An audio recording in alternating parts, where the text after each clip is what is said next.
I remember, and that hurt. That hurt. It hurt. I'm telling you, that was funny. Well, besides that, I know there's a lot been going on in Boone since then. What's the big?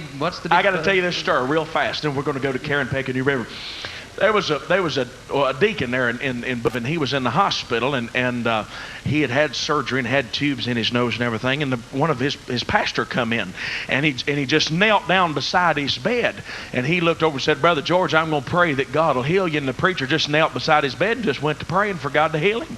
When he got through praying, he looked up, and Brother George had done started turning blue and trying to sputter out some words and couldn't get them out. So Kenny grabbed a piece of paper and wrote a few words down, and when he got through writing, the pen fell out of his hand, the paper hit the floor.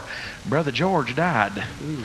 3 days later, they was having his funeral. The preacher was up giving him a big eulogy. The choir had sang, and what a glorious service they were having. The preacher said, ladies and gentlemen, he said, Brother George was a cornerstone in our church. He was a deacon, and we loved him. He did a lot for winning lost souls, and we're going to miss him. And he said, and I was right there beside his bed when he crossed Chili Jordan when the Lord called him home. And he said, by the way, family, he wrote a few words down on a piece of paper, and the preacher's got to going like this. He said, matter of fact, I've got the last words that Brother George ever tried to say this side of the eastern gate.